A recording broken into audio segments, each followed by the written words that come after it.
மனிதநேய மக்கள் கட்சியின் மாநில தலைவர் பேராசிரியர் நாகப்பட்டினம் எம்எல்ஏ ஜவாஹிருல்லா நம்மோடு இருக்கிறார். அவரிடம் ஒரு சில கேள்விகளை முன்வைக்கலாம். வணக்கம் சார். 2026 அந்த சட்டமன்ற தேர்தல் தமிழ்நாட்டில் ஒரு மிகப்பெரிய ஒரு வரலாற்றை திருப்பி இருக்கிறது. இதில் கூட்டணி கட்சியில் இருப்பவர்கள் எல்லாமே ஆதரவு தெரிவித்தவர்கள் விசிக, IUML எல்லாம் அமைச்சரவையில் இடம்பெற்றிருக்கிறார்கள்.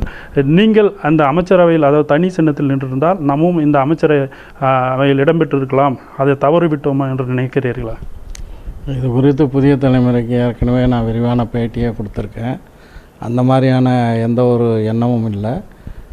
கடந்த 2021 முதல் 26 வரை தமிழ்நாட்டில் நடைபெற்ற திராவிட முன்னேற்றக் கழகத்தினுடைய ஆட்சி தமிழ்நாட்டின் ஒட்டுமொத்த வளர்ச்சிக்கு மிக சிறப்பான திட்டங்களை தீட்டி நிறைவேற்றிய ஒரு ஆட்சி. குறிப்பாக இந்தியாவில் வேறு எங்குமில்லாத அளவுக்கு காலை உணவு திட்டத்தை கொண்டு வந்து அரசு பள்ளி மாணவர்களுடைய பசியை போக்கிய ஒரு ஆட்சி திராவிட முன்னேற்றக் கழகத்தினுடைய ஆட்சி. அதே போல் பல சிறப்பான திட்டங்களை நிறைவேற்றிய ஆட்சி. ஒன்றிய அரசாங்கத்தினுடைய பல்வேறு மாநில விரோத போக்கு, அரசமைப்பு சட்ட விரோத போக்குகளை எல்லாம் துணிந்து எதிர்த்து தலை நிமிர்ந்த ஆட்சி MK ஸ்டாலின் அவர்களுடைய ஆட்சி. எனவே அப்படியான ஒரு எண்ணம்லாம் எங்களுக்கு இல்லை. நாங்கள் திராவிட முன்னேற்றக் கழகத்தினுடைய கூட்டணியில் தான் தொடர்கிறோம். அந்த கூட்டணி கணக்குகள் அதெல்லாம் முடிந்த பிறகு இனி வரும் காலங்களில் மனிதநேய மக்கள் கட்சி தனி சின்னத்தில் போட்டியிடும் என்று நீங்கள் தெரிவித்திருக்கிறீர்கள். தற்போது சூழலில் பார்த்தீங்கன்னா மதிமுகவும் அந்த முடிவு எடுத்திருக்கிறார்கள். மதிமுகவினுடைய நடவடிக்கை பார்த்தோம் என்றால் திமுக கூட்டணியை விட்டு விலகுவது போன்ற ஒரு தோற்றம் தெரிகிறது.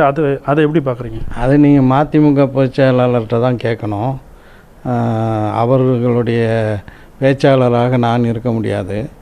எங்களை பொறுத்த வரைக்கும் பதிவு செய்யப்பட்ட அரசியல் கட்சிகள் சொந்த சின்னத்தில் போட்டியிடாவிட்டால் அவர்களுடைய பதிவை ரத்து செய்து விடுவோம் என்று ஒரு தாக்கீதை தேர்தல் ஆணையம் எங்களுக்கு அனுப்பியது. அதை எதிர்த்து சென்னை உயர்நீதிமன்றத்தில் ஒரு வழக்கு தாக்கல் செய்திருக்கிறோம். எனவே அந்த சூழலில் நாங்கள் இனி கட்சியினுடைய பதிவை தக்க வைக்க வேண்டுமென்றால் சொந்த சின்னத்திலேயே போட்டியிட வேண்டிய ஒரு நிர்பந்தம் ஏற்படுத்தப்பட்டது. அந்த பின்னணியில் தான் நான் அந்த பேட்டியை கொடுத்தேன். இல்லை, மதிமுக கூட்டணி கட்சிகளை உதயசூரியன் சின்னத்தில் நிற்க வேண்டும் என திமுக நிர்பந்தித்ததாக தெரிவித்திருக்கிறார்கள். அந்த மாதிரியான ஒரு சூழல் இருந்ததா சார்? எங்களுக்கு அந்த மாதிரியான எந்த ஒரு நிபந்தனையும் இல்லை, நிர்பந்தமும் இல்லை. நாங்கள் மனமும் தான் உதயசூரியன் சின்னத்தில் போட்டியிட்டோம்.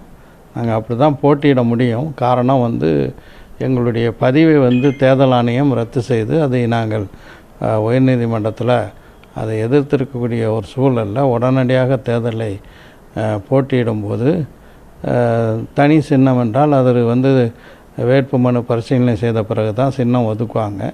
அதுக்கும் தேர்தல் நாளுக்கும் இடையில் பெரிய ஒரு இடைவெளி இருக்காது. எனவே எங்களுக்கு அந்த மாதிரியான நிர்பந்தமும் இல்லை. நாங்கள் தான் விரும்பி உதயசூரியன் சின்னத்தில் நிறந்தோம். வரக்கூடிய ஜூன் 8ஆம் தேதி இந்திய கூட்டணியோட கூட்டம் நடைபெற இருக்கிறது. அதில் திமுக, காங்கிரஸ் இருக்கிற அந்த இந்திய கூட்டணியில் அந்த கூட்டத்தில் நாங்கள் பங்கேற்க மாட்டோம் என்று திமுக தலைவர் முன்னாள் முதலமைச்சர் தெரிவித்திருக்கிறார்கள். நீங்களும் அந்த கூட்டணியில் இருந்திருக்கிறீர்கள். உங்களுடைய நிலைப்பாடு என்ன சார்? எங்களுக்கு இது வரைக்கும் அந்த கூட்டணி, இந்தியா கூட்டணியிலிருந்து எந்த ஒரு அழைப்பும் இல்லை. இன்றைய காலகட்டத்தில் அப்படி ஒரு கூட்டணி இருக்கா அப்படிங்கிறதே ஒரு கேள்விக்குறியாக இருக்கின்றது. அதாவது 100 ஆண்டு கால கனவு, அதாவது இஸ்லாமிய அமைப்பு இந்த அமைச்சரவையில் பங்கேற்பது என்று காதர் மொய்தீன் சொல்லியிருக்காரு. அதற்கு திமுக, அதிமுகவும் எதிர்வினையாற்றியிருக்கிறார்கள். புதுக்கோட்டை MM அப்துல்லாவெல்லாம் திமுகவில் நாசர் இருந்தார், மஸ்தான் இருந்தார், இது போன்ற எதிர்வினையும் ஆற்றியிருக்கிறார்கள். அது 100 ஆண்டு கால கனவுன்னு அவர் சொல்கிறது உண்மைதானா சார்? அவர் நிறைய பகல் கனவு காண்டுட்டு இருக்காருன்னு நினைக்கிறேன்.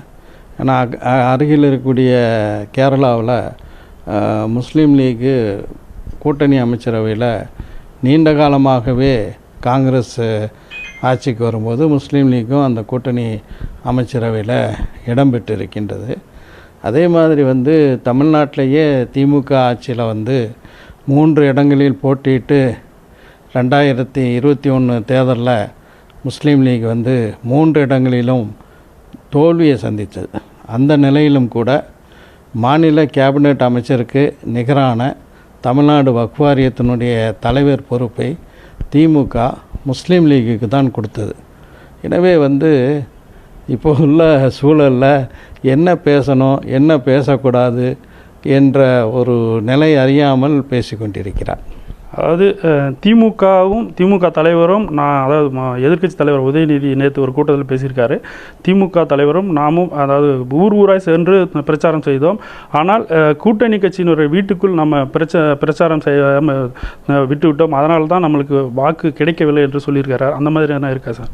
இல்லை, என்னுடைய பார்வை நான் என்ன பார்க்கின்றேன் என்றால், கரூர் சம்பவம் நடைபெறுகிறது. அந்த சம்பவத்துக்கு பிறகு அதில் கூட்ட நெரிசலில் 40க்கும் மேற்பட்டோர் உயிரிழக்கிறார்கள். மிகவும் துயரமான ஒரு சம்பவம். அதை தொடர்ந்து திரு விஜய் அவர்கள் சிறிது நாள் காலம் ஓய்வு எடுத்துவிட்டு மறுபடியும் அவர் பரப்புரைக்கு கிளம்புகிறார். கிளம்பும்போது முழுக்க திமுகவுக்கு எதிராகவே அவர் பரப்புரை செய்கிறார்.